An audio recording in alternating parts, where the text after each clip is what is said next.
오늘 말씀 제목은 마지막에 예수님께서 율법 교사에게 한 가서 너도 이와 같이 하라라는 말씀이 제목으로 붙잡히게 되었습니다. 자, 그래서 여러분 제가 오늘 이제 아침에 일찍 와서 메시지도 준비하고 정리하고 그러고 있는 중에 아주 참 감동적인 글이 보여지게 돼서 참 더 은혜롭게 또 하나님께 간절한 마음으로 여러분 앞에 선 것 같습니다. 존 스토트 목사님의 이런 말씀하셨다고 그러네요. 하나님께서 만약 하나님께서 성경을 통해서 우리에게 말씀하셨다라는 이 사실을 확신하지 못한다면, 이제 설교자에게 하는 말이겠죠. 목회자에게 우리는 우리의 입을 다물고 있는 것이 나을 것이다. 맞죠? 이 성경이 하나님 말씀이다라는 것이 확신하지 못한다면 말 안 하는 게 낫다는 거죠. 근데 반대로, 그러나 만약 하나님께서 말씀하셨다는 사실을 확신한다면 그때는 우리도 역시 말을 해야 한다. 그때는 어떤 강한 열정이 우리를 사로잡는다. 어느 것도 어느 누구도 우리를 침묵시킬 수 없다. 자, 이렇게 존 스토트 목사님이 말씀하셨는데, 메시지 준비하고 있는데 이게 딱 글이 올라온 걸 보고 그래, 너무너무 이 말씀 전하는 자가 중요하고, 또 중요하다는 말은 뭐 대단하다는 말이 아니라 정말 위험할 수도 있다. 또 엄청난 중요한 역할을 한다. 우리가 육신적으로는 의사의 중요성을 알잖아요. 의사의 특히 중요한 수술을 하는, 굉장한 예민한 수술을 하는 의사가 중요하다는 건 안 아픈 분들은 이해 못하겠지만, 여러분 가족 중에 누가 아픈 분이 있거나 여러분 자신이 아파서 수술대에 가야 될 때는 아시잖아요. 그래서 어떻게 하든지 좋은 의사를 찾으려고 우리는 많이 헤매는 것이 뭐 나쁜 게 아니잖아요. 맞는 이야기인 것처럼. 어떻게 보면 그것보다 훨씬 더 중요한 자리가 느껴지지는 못할지 몰라도 이 하나님의 말씀을 선포하고 설교자 아니겠습니까? 이 마음이, 두 가지 마음이 오더라고요. 확신과 열정도 오지만 또 반대로는 두렵고 조심스러운 마음도 있습니다. 그래서 미리 광고 좀 드리면, 내일부터 내일이죠. 그 설교자 목회자들 모여서 설교에 대한 중요한 세미나가 있어서 거기에 좀 다녀오려고 하는데, 안 그래도 제가 방금 글 읽었던 그 글도 제가 유튜브 구독해 놓은 구독이 있는데, 설교학 박사님의 구독해서 설교를 계속해서 설교학이 무엇인지에 대해서 강의하는 내용들을 보고 있는데, 오늘 아침에 게시물 올라온 내용이에요. 그러면서 이 목사님께서, 뭐 교수님이죠, 박사님이 뭐라고 했냐면, 이제 주일 딱 이제 시작할 때 이 게시글을 올렸더라고요. 그래서 모든 말씀을 전하는 설교자들에게 오늘 주일이잖아요. 성령의 감동이 가득하기를 뭐 기도합니다. 이런 식으로 올려놓은 거예요. 너무 감동이 와서 또 제가 아는 목사님들에게도 단체 카톡방에도 올려드리고 왔는데 다들 아멘 아멘 하시더라고요. 당연한 거죠, 맞죠? 제가 왜 이야기를 하냐면, 참 이 설교만큼 중요한 것이 없는데 여러분 알다시피 제가 참 많이 부족한 것 같아요. 언젠가는 제가 착각을 해서, 야, 나는 이 정도면 좀 설교도 좀 괜찮게 하지 않나, 이런 생각을 잠시, 거의 안 하는데 한 번씩 할 때가 있어요. 뭐 잘하고 못하고의 의미가 아니고, 그 양심껏 제가 하나님 앞에 말씀을 받아서 하나님 신 감동으로 하는 것은 분명하기 때문에 그런 자만을 가진 것 같은데, 그래도 요즘에는 어떤 마음들이 계속 하나님만 주냐면, 아무리 맞는 말 정확한 말이라도 듣는 상대와 대상에 맞게 지혜롭게 해야 된다는 마음들을 또 계속 주세요.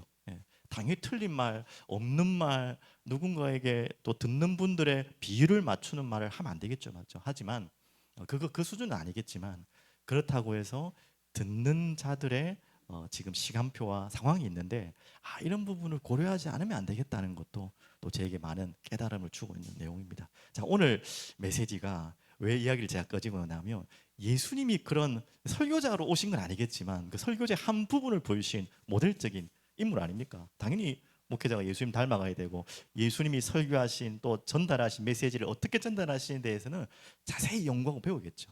오늘 저는 설교자로서 그렇게 배울 수 있는 부분이었고, 그것이 주제는 아니지만요. 오늘 또 이 내용을 가지고 함께 나누려고 합니다. 그래서 오늘 그 이야기, 오늘 본문은 한 번은 다 들어보신 분일 겁니다.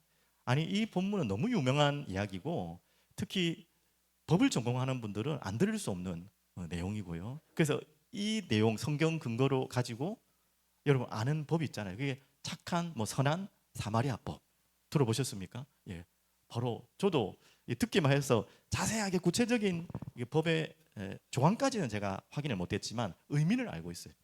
오늘 이 내용 착한 사마리아법, 사마리안이 어떻게 선한 일을 했는지에 대해서는 방금 읽었고 대충 아는 내용이잖아요. 그래서 한마디로 말하면 착한 사마리아법에 두 가지 취지가 있어요. 위험한 사람을 보는데 굉장히 위급한 상황을 보는데 우리 지금 현대인들의 가장 큰 문제잖아요.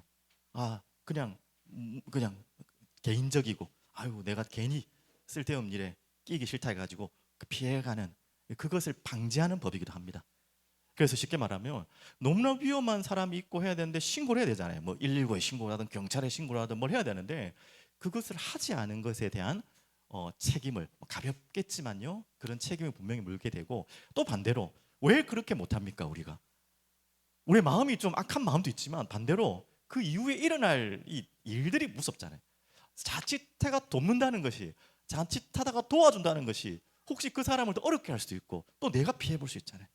그래서 쉽게 말하면 누가 크게 지금 숨이 왔다 갔다 하는데 내가 돕는다고 막 정의로운 마음으로 도왔는데 알고 보니까 그 사람을 더 해롭게 할 수도 있잖아요. 내 지식이 잘못돼서. 그러면 어떻게 보면 그렇게 해서 그 사람이 큰 어려움을 당하거나 죽을 수 있잖아요. 그러면 내가 이게 고의가 아닌데 거기에 대한 책임들이 있잖아요. 이런 것들 때문에 우리가 선뜻 도와주지 못하는 그런 것들을 방지하는 법이 이 사마리아법입니다. 그래서 선한 양심으로 도움을 하려다가 실수했던 것들, 고의가 아닌 실수들을 많이 이런 것들을 뭐라 해야 되나요? 도와주는 제가 뭐 정확한 지식인지 모르겠지만 그런 조항들이 사마리아법입니다. 왜 이렇게 그럼 또 이 법이 만들어진 목적 자체가 정말 좋은 의미의 법이지만 이 만들어진 법의 이유가 또 뭐겠습니까? 그만큼 우리가 이게 쉽지 않다는 것이죠, 맞죠? 이 법을 만들어서까지 해라. 이거 상식이잖아요. 아니 아픈 사람 있으면 도와주고 위험한 사람 있으면 건져주고 도와주는 것을 법으로 꼭 정해놔야 됩니까? 그걸 해도 혹시 실수해가 잘못하더라도 법적 책임을 덜 지겠다고 하는 그것까지도 해야 될 만큼 우리 자신이 그렇게 잘 안 된다는 것을 또 역설로 말해주기도 하는 법이기도 합니다, 맞죠?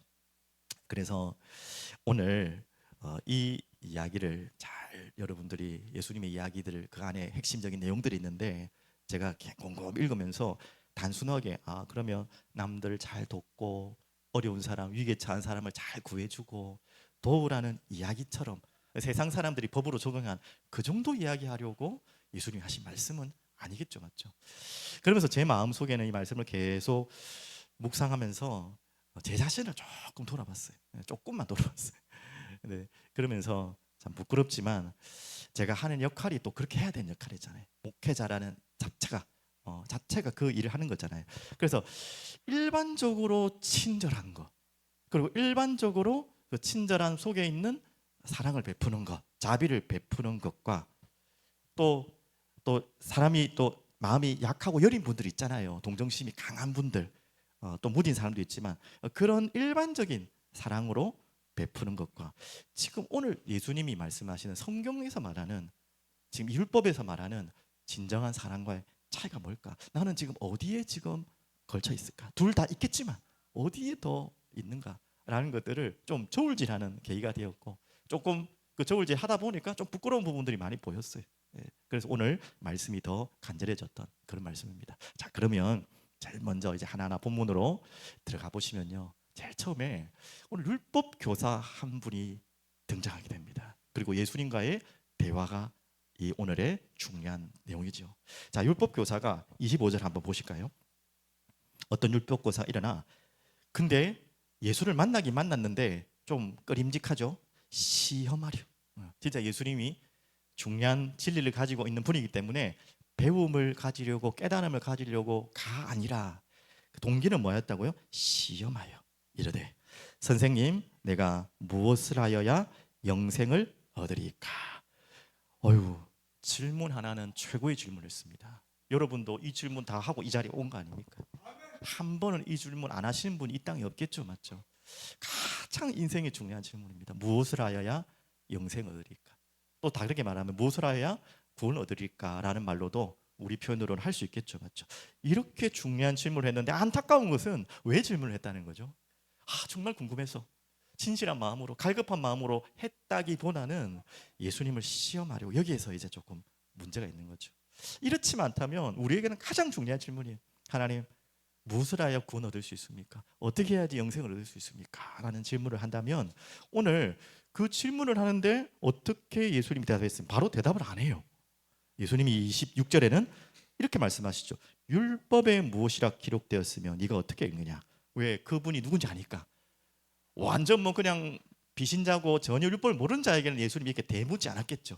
근데 율법 교사라며요. 율법을 누구보다 잘 알고 가르치는 자이기 때문에 충분히 알 수 있는 질문을 다시 되돌아서 질문합니다. 자, 거기에 대해서 이 누굽니까? 예, 지금 율법 교사의 대답입니다. 그게 그 유명한 27절 다 아시죠? 27절 읽어볼까요? 내 마음을 다하며 목숨을 다하며 힘을 다하며 뜻을 다하여 주 너의 하나님을 사랑하고 또한 내 이웃을 내 자신과 같이 사랑하라 하였나이다. 그 많은 율법의 어떻게 보면 핵심을 너무나 간파하고 있는 사람이었어요. 여러분이 성경 조금 이렇게 보시고 들어보신 기억이 있는 분은 역으로 예수님께 질문한 내용 기억나시죠? 누군가가 예수님께 어떤 율법이 가장 큰 계명입니까? 라고 질문했을 때 예수님이 이 대답을 그대로 하셨잖아요. 한마디로 누구를 사랑한다? 하나님 사랑, 그리고 내 몸을 내 자신과 같이 이웃을 사랑하라. 그러면 지금 이 율법 교사는 누구보다도 이 율법의 내용과 핵심을 알고 있다는 말입니까? 모르고 있다는 말입니까? 잘 알고 있다는 거예요. 예수님이 직접 그 대답을 하신 것처럼 그 말대로 예수님은 뭐라고 그 대답에 반응하시죠? 28절에 예수께서 이르시되 네 대답이 옳도다. 이를 행하라. 그리하면 살리라. 그래. 너 너무나 율법 교사 답네라고까지는 아니겠지만 일단 맞다. 근데 예수님께서 모든 걸 다 깨뚫고 계신 분이잖아요. 그 뒤에 한마디가 있어요. 뭐라고 하시죠? 이를 행하라. 그러면 살리라 하시니. 그래, 맞다. 그렇게 해라. 하가 아니라 이것대로 행하라. 그리하면 살리라. 그것이 바로 영생 얻는 답이다. 라고 말씀하십니다. 자, 그러면 뒤에 이 부분에서 조금 더 설명을 드리고요. 두 번째 율법 교사의 질문. 첫 번째 질문은 일단 동기가 나빴던 좋았던 너무나 중요한 질문을 했고 예수님의 대물음의 질문에 정확한 대답을 한, 다 대답적으로는 만점에 가난 대답을 한 거예요, 맞죠? 자, 그런데 이제 두 번째 질문에서부터 꼬이기 시작합니다. 두 번째 뭐라고 이 질문을 또 하면 그냥 조용히 있으면 중간이라고 갈 텐데 이 율법 교사의 본의와 진의가 이제 드러나는, 방금 분명히 나왔잖아요. 일어나 예수를 시험하여 예수님께 나왔다라고 하는 근거가 뭐냐 이거예요. 아니 예수님을 시험하려고 왔는지 진짜로 물었는지 어떻게 합니까? 근데 시험하려고 왔다고 하는 근거 중에 하나의 본문이 이제 두 번째 질문이에요. 그 질문이 너무 중요하고 잘못된 질문을 하지 마라 말이 아니라 나타나는 것입니다. 그 두 번째 질문이 뭐죠? 그럴듯한 질문이잖아요. 내 이웃이 누구니까? 내 이웃이 누굽니까? 지금 몇 절에 그렇게 질문했습니까? 29절에. 자, 나와 있죠. 너무나 그 성경이기 때문에 그 마음의 표현을 잘 설명했습니다. 그 사람이 뭐 때문에 또 다시 두 번째 질문했다고요? 자기를 옳게 보이려고 질문한 의도가 또 이거예요. 원래 근원적인 의미는 예수를 시험하려고 라는 근원적인 마음 중심에서 다음 하나는요, 자기를 옳게 보이려고 또 대모로 질문합니다. 예수께 여짜오되 그러면 내 이웃이 누구니까? 라는 질문. 자, 여기까지만 보면 여러분들이, 저도 그랬어요. 이게 왜 자기를 옳게 여기려고 한 질문일까? 그리고 왜 이것이 본의가 진의가 잘못된 동기를 가지고 한 질문일까라는 처음에는 질문이 들더라고요. 여러분도 지금 읽으면 그렇죠. 그런데 예수님의 그 이후의 대답이 바로 거기에 대한 대답이 이 사람이 잘못된 질문을 하고 있다는 것을 돌려서 이야기하고 있어요. 자, 그래서 제가 서론에 제가 말씀드린 것처럼 이 예수님의 설교법이라 해야 되나요? 제가 이제 적용하면 예수님이 그 진리에 대해서 궁금해하는 나쁜 의도지만 궁금해하는 자에게 말하는데, 야 이놈아 네가 잘못됐지 않냐 이 나쁜 놈아, 엉뚱한 소리 하지 마라 이렇게 안 하고 돌려서 이야기를 너무나 기가 막힌 이야기를 하는데요. 지금 질문에 대한 대답을 안 하고 계세요. 예수님은 질문에 대한 대답이 아니라는 게 아니라 이 사람이 묻고 싶은 질문에 대한 대답을 안 하시고 다른 답으로 돌려서 이야기를 해주시는 것이죠. 자, 여기에서 조금만 더 이야기해 볼게요. 내 이웃이 누구냐라는 질문을 한, 자기를 옳게 보이려고 한, 여기에 이게 중요하죠. 왜 자기를 옳게 보이려고 이 질문을 했냐면 바로 이 내용이 있습니다. 쉽게 말하면 내 이웃을 사랑하라까지는 알고 있단 말이에요. 율법을.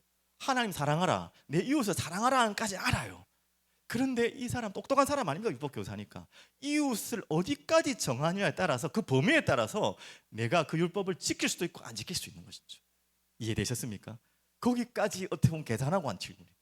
한마디로 내 이웃이 누구니까를 정한 이유로, 그걸 궁금하게 한 이유는 사랑할 필요가 없는 대상을 자기가 정해놓고 자신은 그 율법을 잘 지키고 있다는 예수님께 뭐라고 하나요? 방어적 모순을 이야기하는 것이죠. 그거를 밑밥을 깔고 질문한 것입니다. 그 내용입니다.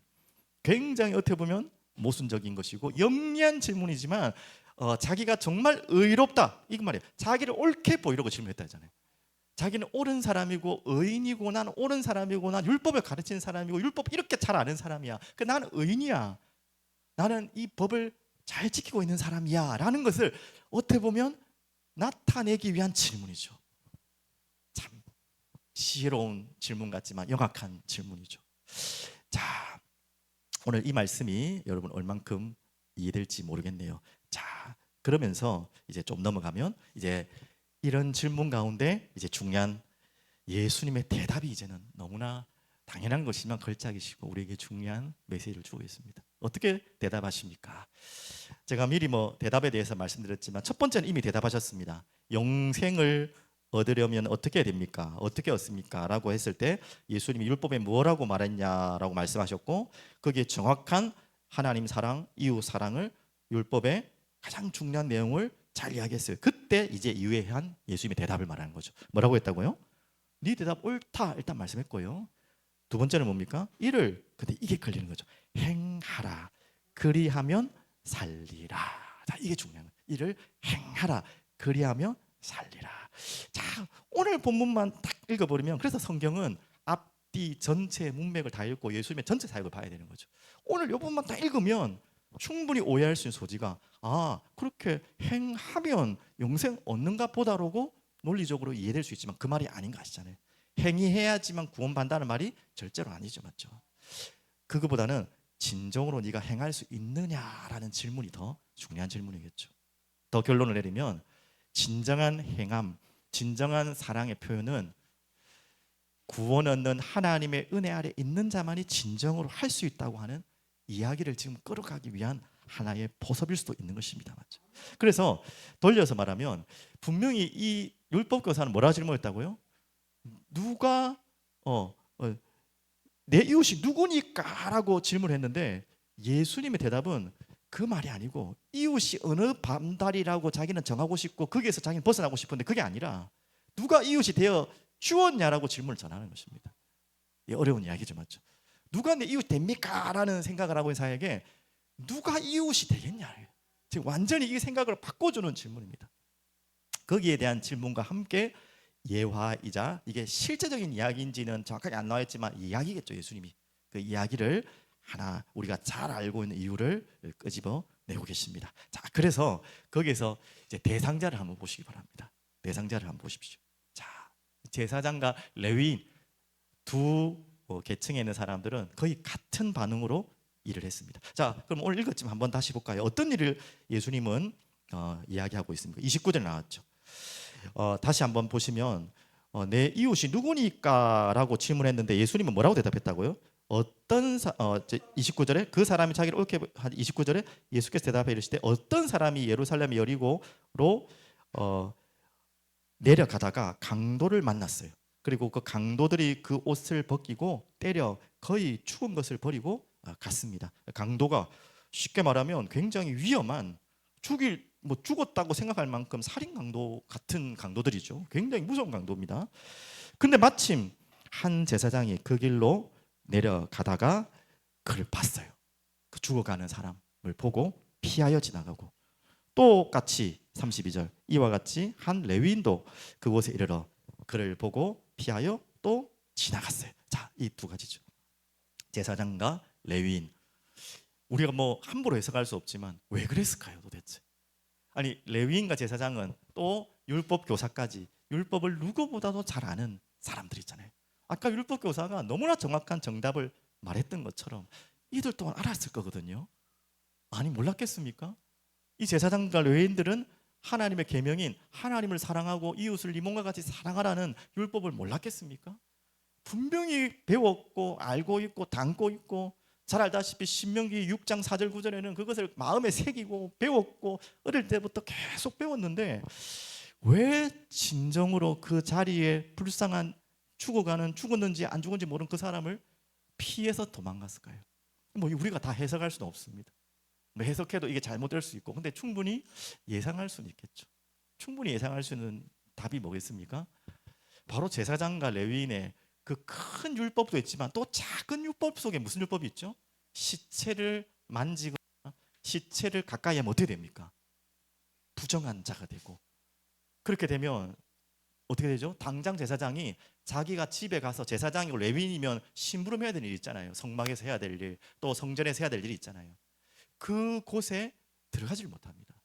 또 진영 안으로 들어오지를 못해요. 밖에서 대기해야 되고 부정이 정결될 때까지 그 예식을 해야 들어와야 돼요.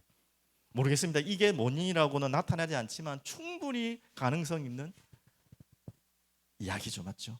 또 뭐 그냥 그까지는 우리가 뭐 안 갔더라도 그냥 가니까 그냥 다친 것도 아니고 죽을 수도 있고 위험하니까 딱 보니까 그냥 누군가에게 다친 거란 말이에요. 그러니까 보고 이거 괜히 내가, 우리 일반적인 이야기입니다, 끼어들었다가 이거 괜히 이거 진짜 사마리아 인법처럼 괜히 피 보면 안 되겠다 해가지고 도망갈 수도 있죠. 그냥 지나갈 수 있죠. 아니면 또 뭐 그냥 자기가 그냥 너무 급한 일이 있으니까 그걸 이제 뒤처리할 시간이 없으니까 갔을 수도 있겠죠. 어떤 이유인지는 몰라도 이 일은 잘한 행위는 분명히 아니죠. 아까 방금 첫 번째처럼 그 자신의 율법을 지키기 위해서 더 큰 율법을 어겼다면 그는 정말 어리석은 자 아닙니까? 하나님이 원하시는 율법의 가장 큰 핵심은 바로 하나님 사랑, 내 몸을 내 자신과 같이, 이웃을 내 몸과 같이 사랑하는 그 율법 속에 있는데, 그 큰 율법의 핵심을 놓쳐버리고 자그마한 율법들을 지키기 위해서 큰 본질을 놓쳐버린다며, 지금 바리새인들과 유대인들이 하는 행위들이 그거였지 않습니까? 계속해서. 그러면 정말 큰일이고 그 뒤에 것들을 말할 필요도 없는 것이고, 맞죠? 어떻든지 간에 제가 그것은 알 수 없습니다. 제가 그걸 또 밝히려고, 예수님은 우리한테 그걸 또 말하려고 한 건 아닙니다. 근데 저는 어제 이 본문을 읽으면서 첫 번째는 어떻게 느꼈냐, 왜 예수님이 다른 사람도 비유가 많을 텐데 제사장과 바리새인을 끄집었을까? 제사장과 레위인을, 가장 율법을 잘 아는 사람을 하필이면 딱 모델로 제시했을까? 누구를 이야기하고 싶었을까?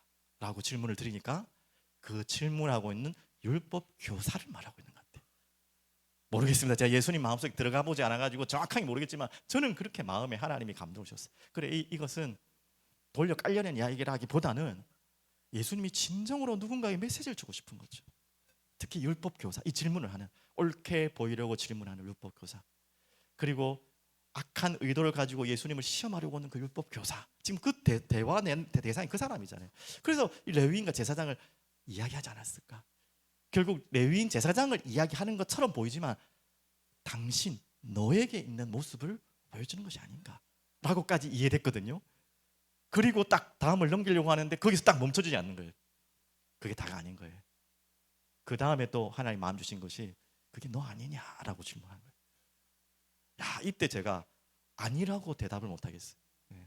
아니라고 알고는 있는데 이 율법 교사가 몰라서 지금 대답을 너무나 정확하게 했잖아요. 레위인 제사장들도 분명히 그 대답했을 거예요. 분명히 하나님의 가장 큰 계명이 뭐고 어떻게 영생을 얻는 법인지를 알고 있었을 거예요. 하지만 뭐죠? 실제는 안 하고 있는 그 모습들을 보게 하시는 하나님의 말씀 아닌가. 그래서 결국 그 내용이 율법 교사로 멈췄다가 그게 저에게로 오는 거예요. 이건 나에게 한 이야기였구나. 충분히 나도 그런 사람이고 또 그런 사람이 될 수 있는 사람이고 또 그런 사람이지 라는 생각을 마음에 주시면서 참 부끄럽게 하셨습니다. 자, 오늘 이 이야기와 아주 비슷한 맥락의 한 예수님과의 대화의 맥락이 있는데 갑자기 떠오르는 근데 부자 청년과 예수님의 대화 내용 혹시 기억나십니까? 이 복음서에 많이 오늘 본문은요, 신기하게 누가복음에 나와요. 이 사마리아인의 비유는, 이 사건은 누가복음에는 없어요. 근데 이 부자 청년에 대한 비유는 여러 성경에 있는데 아시잖아요. 똑같은 비슷한 질문을 합니다. 부자 청년이 와서 어떻게 해야지 내가 이런 영생을 얻을 수 있습니까? 라는 질문을 하는데 예수님이 율법을 쫙 얘기하시죠. 뭐 하고 행함에 대한 율법들을 쫙 하라는. 그러니까 이 부자 청년이 뭐라고 대답하죠? 나 다 그 율법 지켰습니다 합니다. 그때 예수님이 한 가지 더 이야기하죠. 재산 많은 것을 알고 뭐라고 대답하죠? 네가 가진 재산 다 팔아서 가난한 자에게 주라. 그렇게 하는 거예요. 그걸 또 오해하시면 안 돼요. 구원받으려면 내가 가진 재산을 다 팔아서 가난한 사람에 줘야지만 구원받는다는 말을 하려는 게 아닙니다. 오늘도 마찬가지. 이렇게 행함을 해야지만 구원받는다는 말이 아니에요. 그게 본질이 아니에요. 그 뒤에 걸 이야기하는 거지. 그것처럼. 그러면서 그 청년 어떻게 합니까? 돈을 다 팔아서 가난한 자를 구제합니까? 그냥 돌아갑니까? 돌아가죠. 그 뒤에 본문이 더 가관이에요. 예수님께 또 제자들이 그 모습을 보고 질문합니다. 그래서 부자는 낙타기 바늘 안에 들어가는 것보다 더 구원받기 어렵다 하면서, 그러니까 그 제자들이 뭐라고 질문하죠? 야, 그럼 누가 구원을 받겠습니까? 도대체 누가 구원을 받을 수 있습니까? 불가능한 거잖아요, 어떻게 보면. 왜 그러면 예수님은 우리에게 오늘도 불가능한 이야기들을 계속하는 것 같습니다. 왜 그 부자 청년에게 전 재산, 그게 못할 일이 아니지만 그 청년에게는 못할 일을 하는 거죠. 저는 이 일을 해라 안 해라 이전에 하나님이 이들에게 말씀하시라고 하는, 예수님 말씀하시라고 하는 내용은 뭐냐면 너희들은 할 수 없다는 걸 말씀하시는 것입니다. 그걸 먼저 깨닫는 것입니다. 우리에게 하나님이 율법의 요구를 말씀하시는 것은 우리가 성경을 전체를 알잖아요. 너희들이 할 수 없다는 걸 이야기하는 것입니다. 그 부자 청년이 할 수 없는 것처럼 오늘 이 율법 교사에게 어떻게 보면요, 자기가 할 수 없는 부분을 뒤집어내는 거예요. 머리로는 다 아는데 정답을 정확하게 맞추는데 우리가 그렇게 할 수 없는 자신들을 먼저 보라는 하나님의 깊은 메시지가 아닌가, 저는 그렇게 적용이 되고 부딪혔어요. 그래서 여러분, 오늘 그 다음 이야기를 좀 적용하겠습니다. 이제 사마리아인이 나오죠. 참 이것도 기가 막히죠. 그냥 그 일반 그냥 사람이든지 완전 제사장과 레위인과 대비되는 사마리아인. 여러분 기본 지식 아시죠? 사마리아인은 제사장, 레위인, 율법 교사의 눈으로는 그냥 인간도 아니에요. 상종할 수 없는 사람들이에요. 어떤 배경을 가진 건 다 설명 못 드리겠지만, 하여튼 이 세상에서 그들이 말하는 율법의 테두리에서 완전히 벗어난 자들을 이야기하는 것입니다. 그 사람을 일부러 끄집어봐서 또 이야기를 하십니다. 자, 오늘 그래서 이 사마리아인이 했던 오늘 선한 일을 한번 자세히 한번 살펴볼까요? 몇 절부터입니까? 한번 보시면 34절부터 보시면 이렇게 나와 있네요. 가까이 이제 그 사마리아는 어떻게 했습니까? 33절부터 봐야겠네요. 어떤 사마리아 사람은 여행하는 중 거기 이르러 그를 보고 불쌍히 여겨. 우리나라 단어에는 불쌍히 여겨라는 그냥 간편한, 어떻게 보면 깊은 의미보다는 당연한 의미로 해석이 됐지만, 이 불쌍히 여겨라는 말은 우리 성경에 보면 예수님이 그 영혼들을 볼 때 표현했던 그 내용과 같은 원어를 쓰고 있어요. 하나님이 또 세상을 보는 불쌍한 마음. 그래서 그냥 아이고 불쌍하네 이게 아니라, 정확하게 말하면 이 스플랑크 니조마, 예전에 한번 이 이야기를 한 것 같은데 기억나실지 모르겠어요. 깊은 내장에서 우러난 긍휼. 표현도 참 그렇죠. 제가 표현한 거 아닙니다. 원어적인 표현이에요. 깊은 내장에서 우러나는 긍휼을 표현하는 것이 이 스플랑크 니조마이라는 단어를 우리나라 말로 해석한 것이 불쌍히 여겨. 그냥 불쌍하다는 표현하고 다른 것이죠, 맞죠? 정말 애통한 긍휼한 마음을 받았다는 것이죠. 그리고 어떻게 했는지 보겠습니다. 가까이 가서, 가까이 가기도 쉽지 않은, 정말 두렵고 위험하잖아요. 기름과 포도주를 그 상처에 붓고 일단은 가장 위급한 도움을 도와줍니다. 자기가 할 수 있는, 자기가 알고 있는 지식에서 가장 지혜로운 행위를 하고 있죠. 그리고 자기 짐승에 태워, 말이든 낙타든 타고 왔겠죠. 자기 짐승에 태워 주막으로 또한 데리고 그냥 도와주고 좀 싸매주고 고쳐주고 자기가 할 것만 하고 간 것이 아니라 그걸 또 데리고요. 이게 쉽지 않죠. 주막으로 데리고 와서 돌보아 주니라. 분명히 이 사람은 뭐 하는 사람입니까? 여행하는 중. 여기서 뭐 여행한다고 해서 관광이 이때 관광하는 시대가 아니에요. 맞죠? 관광하는 여행이 아니에요. 뭔가 중요한 일과 업을 뭔지는 모르지만 일을 가지고 가는 사람이죠. 넉넉하고 시간이 남아 사는 일이 아니라는 거죠. 맞죠? 그러면서 돌보아 주는데요. 또 끝이 아니에요. 35절. 그 이튿날 그가 주막 주인에게 데나리온 둘을 내어 주며, 두 데나리온, 굉장한 금액입니다. 내어 주며 어떻게 됐죠? 이르되 이 사람을 돌보아 주라. 비용이 더 들면 내가 돌아올 때 갚으리라 하였으니. 그럼 데나리온에 대한 그 금액의 가치를 지금으로 환산은 정확히 알 수 없지만 오늘 내용만 봐도 이해가 되겠죠. 언제 올지 모르겠지만 내가 갔다 올 만큼, 그러면 대충 머리로 계산해도 숙박비 이 주막인데 먹어야 돼. 먹든 안 먹든 하여튼 뭐 그 있어야 되잖아요. 그거를 언제인지 몰라도 될 만큼을 줬다는 거예요. 그리고 혹시 모자라면 내가 다시 와서 그 남은 금액을 제공해 주겠다. 야, 이렇게까지 할 수 있겠습니까? 자, 이렇게 이야기를 하고 예수님은 질문합니다. 네 생각에는 이 세상 중에 누가 강도 만난 자 이웃이냐라고 질문했을 때 할 말이 없죠. 여기서 뭔 질문을 대답을 하겠습니까? 이르되 자비를 베푼 자이다. 참 교묘하게 사마리아인입니다 해야 되잖아. 정확하게 말하면 사마리아인인데, 근데 그렇게 말하고 싶지 않았던 것 같아요. 그렇게 말하고도 싶을 만큼 입에도 담고 싶어. 아니, 그 마음속에 들으면서 왜 하필 사마리아인이냐, 말도 안 되는 소리 하고 있네라고 분명히 받았을 것 같아요. 지금 읽은 본문의 내용에 근거로 하면. 그래서 자비를, 그래도 대답은 안 할 수 없으니까 자비를 베푼 자입니다. 그때 예수님이 하신 말씀이 오늘 제목처럼 이르시되 가서 너도 이와 같이 하라라고 말씀하십니다. 당연히 이 사마리아인을 하나님께서, 예수님께서 이 율법 교사에게 가르쳐 주기 위한 하나의 가상인물이죠. 실제로 일어났던 일일 수도 있겠지만 그걸 말하려고 하는 것은 아니죠. 맞죠? 그러면서 이 율법 교사에게 깨우치려고 하는 마음들. 네가 그렇게 율법 많이 알지. 제사장 레위인들 너와 같은 사람이지. 그런데 그 율법이 무엇인지 정확하게 네가 대답했지. 그런데 실제로 그 앞에서는 네가 아무것도 할 수 없었구나. 그걸 이야기하는 것이죠. 우리도 그렇지 않습니까? 여러분과 저는 너무나 많은 메시지를 듣고 정답을 알고 있고 또 정답을 알고 있다고 또한 착각하고 있었죠. 정말로 이 율법 교사와 방금 말했던 제사장과 레위인이 예수님에 대한 질문에서 정확한 대답을 했다고, 그것을 정확하게 알고 있다고 할 수 있겠습니까? 저번 주 질문에 대한 근거로 한다면 바로 이들이 저번 주 말씀을 근거로 하면 지혜롭고 슬기로운 자들이 다 알고 있다니까요. 지혜롭고 율법이 뭐고 하나님 뭐가 제일 고 어떻게 하면 구원을 줄 알고 다 아는데 결국 그것이 진짜 아는 것입니까? 아는 것에서는 분명히 뭐가 와야 되죠? 그게 따른 삶과 행위가 따라와야 한다는 거죠. 삶과 행위가 되어야지만 구원받는다는 그 말이 아니라 내가 진짜 안다는 것은 그렇게 되어진다는 거죠. 자, 여기에서 또 하나의 우리가 숙제가 있죠. 나도 안다고 하는데 그게 잘 안 되는데요. 그럼 내가 모르는 겁니까? 라는 질문을 한다면 우리는 누구나 다 그럴 수 있다는 것부터 대답을 해야 돼요. 다 할 수 없구나부터 여러분 대답이 다 해야 돼요.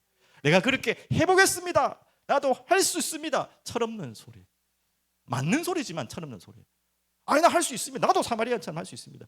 곰곰이 한번 여러분 질문해 보십시오. 여러분이 정말 사마리아, 여러분 이제 다 알잖아요. 저도 예수님 사랑하고 복음 사랑하는 사마리아인 같으면 그렇게 할 수 있겠어요? 저는 그냥 설교하려고 읽으니까 뭐 그러니까 잘했네, 나도 그렇게 해야겠나 생각했지만 깊이 읽어보니까 난 못하겠어요. 강도에 다쳐가지고 죽은지 살인지 모르는 곳에 내가 실제로 여러분이 주변에 강도에 누가 있는 사람한테 갈 수 있겠습니까? 또 강도 언제 쳐들을 줄 알고. 아예 대도시가 아니라니까요. 아주 척박한 곳이고 언제 또 강도가 쳐들을지 모르는데 그 사람 돕다가 또 강도 쳐도 나까지 데려가 죽으면 어떡하려. 별 생각 다 하지만요, 그게 우리 인간이에요. 그리고 그까지는 좋아요. 도와주고 좀 보살펴 주는까지는 측은한 마음으로 했지만 진짜 데려가겠습니까? 시체란다. 다 죽어간 사람을 데려가서 또 주막까지 가서 하면 제일 걸리는 거, 현대인에 가장 걸리는 거, 일명씩도 없는 그 사람에게 그 많은 돈을 제공하면서까지, 그리고 다시 오겠다. 그것만 해도 진짜 이거는 뭐 의인 중에 의인이잖아. 세상에 이런 일이 나올 사람이잖아. 뉴스에 나올 사람이잖아. 다시 와서 모자란 비용까지 다 해주겠다. 다시 왜 와요? 자기가 올 길도 아닌데. 맞죠? 여러분, 이게 좀 불가능한 비현실적인 이야기 아닙니까? 저는 그렇게 느껴지던데요. 예수님이 비유를 해도 너무 과하게 했다. 저는 부자 청년과의 이야기하고 똑같은 것 같아요. 부자 청년한테 네 재산의 한 10분의 9를 다 가난한 사람에 주라 했으면 그것도 쉽지 않는데 그래도 생각은 한번 해보겠어. 다 줘라? 이게 가능한 이야기입니다 도대체. 또 그것이 또 구원입니까? 아니잖아요. 오늘도 아니 그냥 도와주고 그냥 해주고 가라 했 정도면 나도 한번 해볼까라고 하는데 저는 이거 읽으면서 나는 못하겠습니다라는 대답부터 나와요. 내가 나쁜 놈인지 모르겠지만 나는 이렇게까지는 못하겠습니다 도저히. 말을 할 수 있을지 모르겠지만 제가 직접 당한다면 못하겠습니다 라는 대답이 나오더라고요. 그러면서 제 마음에 주신 대답이 그래 그게 바로 인간이야. 그게 바로 너고 나야. 우리가 제일 먼저 알아야 될 것은 우리는 하나님이 주신 율법 너무나 알고 있고 하나님의 말씀 너무나 알고 있지만 우리는 할 수 없는 존재라는 거예요. 그것을 가장 먼저 깨닫는 것이 복음의 시작입니다. 오늘 그 이야기를 예수님은 저에게 이 율법 것을 하고 있는 거 아닌가. 제가 잘못 해석한 건지 모르겠지만 해석의 의미는 다를 수 있겠지만 저는 그렇게 적용을 했어요. 그렇게 제 마음에 하나님이 성령으로 말씀을 주셨어요. 자, 그래서 오늘 이 사랑의 비밀을 다시 한번 정리하면요, 여러분 정말 한 영혼을 사랑하고 하나님이 말하는 이웃 사랑은 그냥 아이고 사랑스럽네 안녕 인사 잘하고 빵긋빵긋 웃고 그 정도의 사랑을 말하는 것은 아닙니다. 그 정도의 사랑을 가지고 그건 친절이죠. 그건 그 세상 사람도 할 수 있는 거죠. 그럼 세상 사람보다 좀 더 다정다감하게 하라는 말입니까? 그 말도 아니에요. 성경에서는 우리가 이해할 수 없는 사랑까지 하랍니다. 원수를 사랑하라고요. 그를 위해 생명을 드리라. 이게 여러분 가능한 일입니까 도대체? 좋은 이야기지만 가능한 이야기예요. 내 가족을 위해서 생명 바치라는 것은 어느 정도 가능하지만 이웃을 믿지 생판 모르는 사람에서 죽으라는 거예요. 성경은 그게 가능한 일이란 말이에요. 그거에 대해서 나는 가능합니다 해보겠습니다 하는 사람 철없는 사람이라니까. 아직 자기를 모르는 사람이에요. 제가 함부로 일반화에 오류를 하면 안 되겠지만 우리 인간은 그래요 원래. 그런데 그러면 그 뭐 대도 안 하는 이야기를 왜 예수님은 자꾸 이야기하시고 말도 안 되는 소리를 하라고 합니까? 그게 아니잖아요. 뭘 이야기하신 것입니까? 바로 이제 마지막 결론인데요. 이 이야기죠. 가서 너도 이와 같이 하라. 되겠습니까? 이 사람이 그 이야기를 하는 것은 네가 할 수 없다는 걸 알아라는 거예요. 먼저. 그래서 우리에게 영원한 답. 오늘 제가 지나가면서 읽었는데 저는 이렇게 사마리아인을 보면서 예수님이 진짜 그렇게 한 건 아닌 것 같지만 어떤 모습들이 보이냐면 이 사마리아인의 모습이 누구의 모습을 오버랩이 됩니까? 조금 억지 해석이 아니고 억지로 뭐 알고리즘하게 적용한 건 막 끼워 맞춘 건 아니고 충분히 예상되는 인물이 있죠. 누구도 할 수 없는 일을 하실 수 있는 분. 여러분 안 떠오릅니까? 저는 그렇게 느껴졌어요. 맞다고는 절대 아닙니다. 사마리아인 예수님이 자기를 나타내려고 한 거 그건 아닙니다. 제가 그걸 말하는 게 아니고 충분히 오버랩이 되더라고요. 어떻게 해요? 이 불쌍히 여기는 마음, 자비를 베푸는 그 하나님의 마음. 그리고 이 사마리아인이라는 말은 멸시받고 배척된 인물이잖아요. 세상에서 그걸 알아보지 못하고 또 가까이 오셔서 하나님이 세상으로 오신 그 모습처럼 또 상처를 싸매시고 치유하시고 또 값을 치르며 대속이죠. 다시 오실 것이다. 재림. 꼭 그걸 가지고 예수님 말씀하신 건 아니지만 한마디로 말하면 불가능한 모델을 우리에게 보이시고 그렇게 하라는 거예요. 그래서 우리에게는 하나님이 소망과 희망 이전에 절망을 주신 것 같아요. 우리는 못하는 사람입니다. 그래서 우리의 답은 바로 이것입니다. 가서 너도 같이 하라 하면 어떻게 하란 말입니까? 바로 이 응답으로. 오늘 이렇게 또 기가 막히게 연결되는데 이번 성경학교 이번 주 금요일부터입니다. 여기 왼쪽에 있죠? 보이십니까? 잘 안 보일 수 있는. 자, 한번 같이 읽어볼게요. 사랑하기 프로젝트 밑에 시작. 예수님처럼 사랑하라. 서로 사랑하라. 자, 여기서 서로 사랑하라만 말했으면 우리는 불가능한. 성경에서 말하는 사랑하라는 아까 말했듯이 친절, 그냥 빵긋빵긋 웃고 좀 뭐 냉정하고 막 사람이 무딘 거 말고 좀 오픈하고 막 이렇게 그걸 정도를 말하는 그 당연한 것이고 그냥 사랑하라가 아니잖아요. 누구처럼 사랑하라는. 이거는 불가능한 이야기잖아요. 아니 우리가 그냥 사랑할 수 있지. 남들보다 안 믿는 사람들보다 우리가 뭐 더 좀 배웠으니까 그렇게 하라니까. 하지만 성경에서 말하는 기준은 그렇게 사랑하라는 기준을 준 적이 없어요. 예수님처럼 전부를 다해서 사랑하는 거예요. 그러면 어떻게 하란 말입니까? 자, 그래서 이 구절을 드립니다. 이렇게 사랑하랍니다. 사랑은 여기 있으니 우리가 하나님을 사랑한 것이 아니요 하나님이 우리를 사랑하사 우리 죄를 속하기 위하여 화목 제물로 그 아들을 보내셨습니다. 그래서 하나님께서 우리에게 말씀하시는 것은 너희들이 할 수 없기 때문에 내가 이렇게 너희를 찾아왔다. 너희를 위해 대속물로 죽으셨다. 너희들이 깨달아야 할 첫 번째는 바로 너희가 죄인이었고 너를 위해 내가 죽었다는 사실을 너희들이 인정하라는 것입니다. 머리로, 마음으로, 그리고 내 삶으로. 그리고 우리가 할 것은 뭡니까? 행하라는 말 이전에 그분을 사랑하라는 것입니다. 그렇게 나아오라는 것입니다. 우리가 완전한 율법의 완성을 우리에게 요구하는 것이 아니고요, 그 율법의 완전한 사랑을 우리에게 요구하는 것이 아니라 그 율법의 영원한 완전한 그 사랑은 너희들이가 할 수 없다. 그걸 내가 보여줄게. 바로 이것이다 하고 예수님이 오신 것이죠. 그렇게 보이셨죠. 그리고 우리들에게 요구하신 것은 이렇게 나를 따라오라는 거예요. 그리고 나를 바라보라는 거예요. 똑같이 행할 수 없기 때문에 우리는 그걸 바라보는 거예요. 따라오라는 거예요. 그거면 됐다는 거예요. 가벼운 것은 아니지만 가장 중요한 사실입니다. 오늘 그 마음으로 이렇게 읽으면 돼요. 사랑하는 자들아, 하나님이 이같이, 이거죠, 이같이 우리를 사랑하셨은지 우리도 그래서 서로 사랑하는 것이 마땅하도다. 여러분과 제가 해야 될 가장 중요한 답은 나는 할 수 없습니다. 이거는 절망, 자기 비하 그걸 말하는 것이 아니에요. 그것을 빨리 인정하고 고백하고, 내가 다시 말씀드립니다. 병자고 환자이기 전에 맞지만 우리는 죄인입니다. 나는 죄인임을 먼저 고백해야 돼요. 그게 고백되어지도록 하나님 나에게 은혜를 부어주옵소서. 그 눈이 열려지게 하소서. 그래서 병자, 환자가 된 것입니다. 내가 암 걸린 치유받을 수 없는 환자 이전에 자주 말씀드렸잖아요. 우리는 내가 지은 죄 때문에 죽어야 될 사형수라니까요. 그 사형수로 병이 든 거지, 병이 들었기 때문에 내게 온 문제가 아니에요. 그래서 먼저 인정해야 될 것은 뭐죠? 나는 죽어야 될 죄인이구나, 죄인이었구나. 그래서 예수님이 죽으신 것입니다. 내 병을 치료하려고 예수님이 죽으신 것이 아니에요. 그건 당연한 결과지. 그 십자가의 대속물로 오심. 그래서 여러분이 꼭 기억해야 됩니다. 예수님은 요한계시록에 기가 막히게 너무나 대조적인 동물의 이름으로 나옵니다. 이름 아시죠? 또 나오네. 갑자기 생각나네. 제가 우리 기도하고 있는 교회 있잖아요, 울산에. 그 교회 이름이 이 이름이에요. 사자와 어린 양. 맞죠? 너무나 너무나 알맞는 이름이죠.